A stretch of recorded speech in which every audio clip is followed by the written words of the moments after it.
Welcome to Okanagan Lavender and Herb Farm. It's a stunning fall day. This is an autumn blaze maple and it's just shouting how beautiful fall is. We're going to take you out today and show you how to pick rose hips and what you can do with them.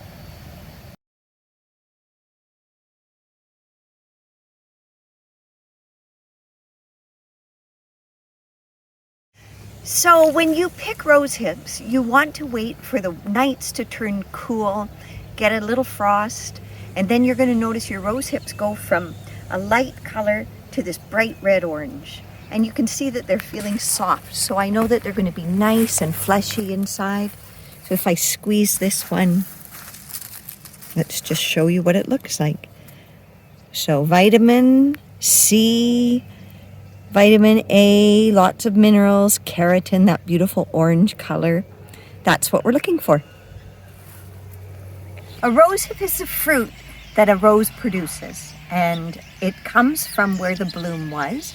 If you cut all the blooms off your roses, you're not going to have any rose hips. So if you can leave some of your roses in place, you're going to get these beautiful rose hips.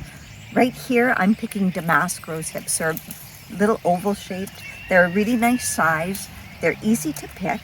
I just bend them off at the stem and they pop off.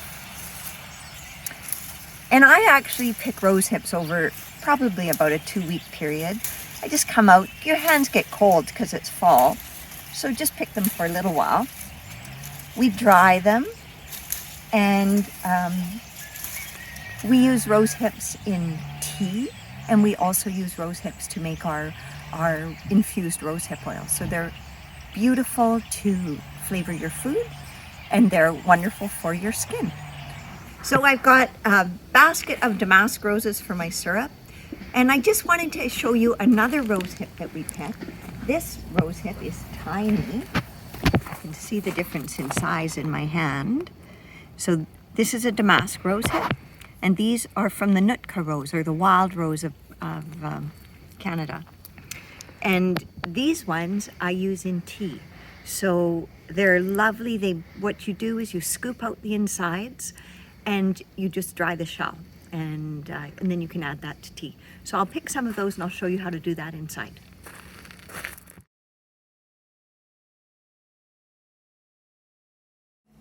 So we finished picking the rose hips and we're back in the kitchen because we want to show you how to make rosehip syrup, which is a great source of vitamin C. And rosehip syrup, you can just put a teaspoon in your tea. You can have it with hot water. It's delicious. We're going to show you how to just lop the tops off the rose hips, get them ready in a measuring cup. We've got the water boiling on the stove and we're going to get right into making rosehip syrup.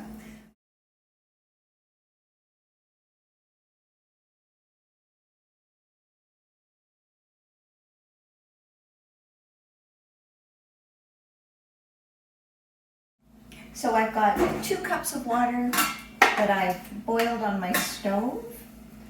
I'm going to add 4 cups of rose hips.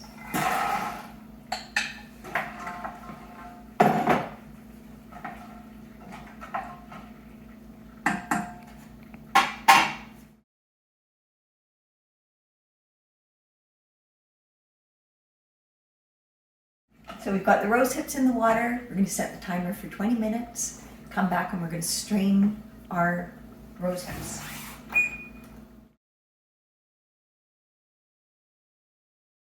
The reason that we picked the wild rose hips is to show you how we clean them to use them in tea, because they are this wonderful source of vitamin C.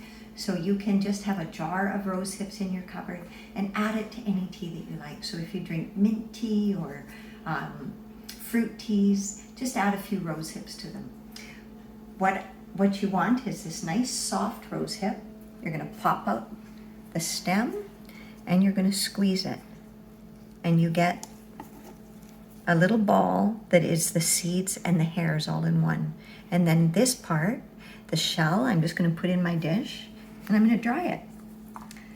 And you're just going to do this until you have enough that you think you're going to get through the winter with.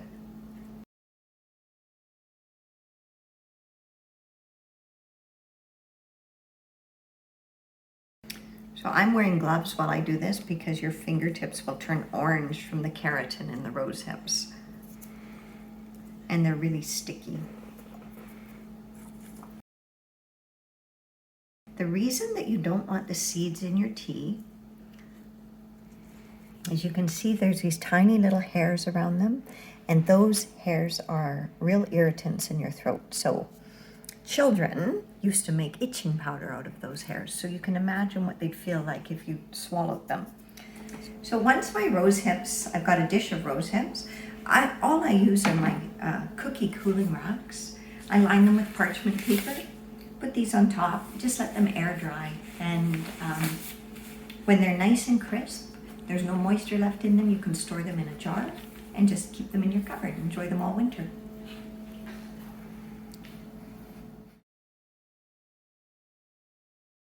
So my 20 minutes is up for simmering my rose hips, and you can come and take a look at what they look like now.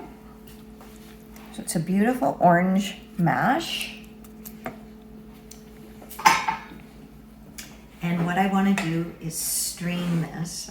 So I don't want any of the pulp. I don't want any of those little hairs that are in the rose hips. And I've got a double layer of cheesecloth and just a colander sitting on top of my measuring cup.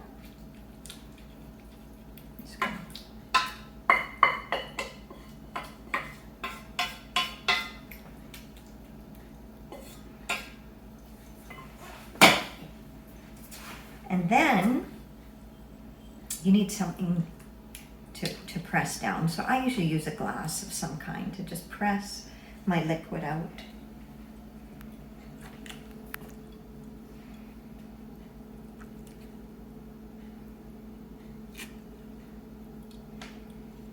I want to say this smells a little bit like cooked carrots. But when you dry rose hips and you crush them to do a rosehip oil, when you put them in the blender, they smell like strawberries. So different uses give you different aromas.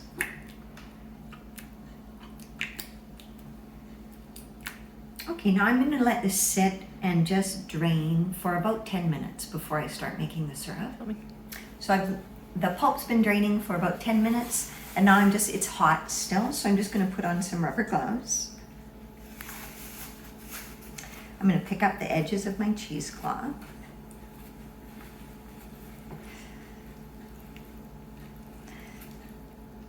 And I'm just going to squeeze what's left out of here.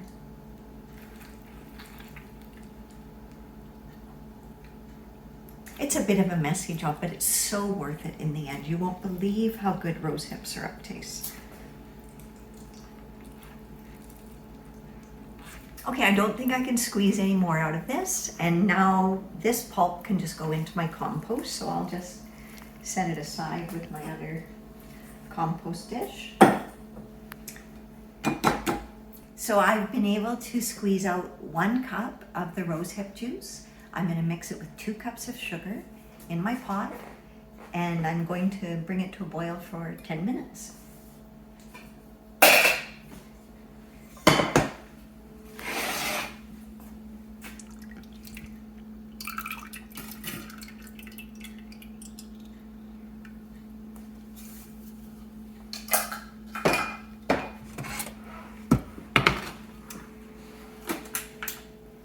So the rosehip syrup's finished simmering. It smells delicious, and I'm going to do one last filter of it to make sure I don't have any of those prickly hairs in it. So I just got a little strainer. I'm going to put some cheesecloth on it, and I'll just strain my syrup through here.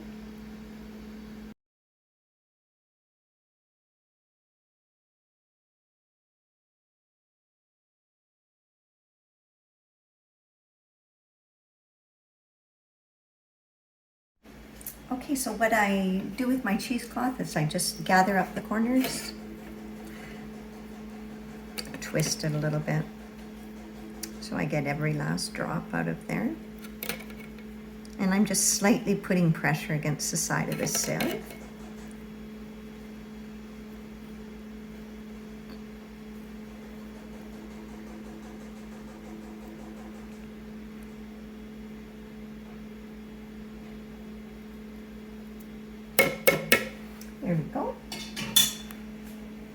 I love jars with bales on them. I always save them, just soak the labels off and keep them in a cupboard, and they're so useful. So I'm going to use my funnel. I'm going to pour my beautiful rosehip syrup in here.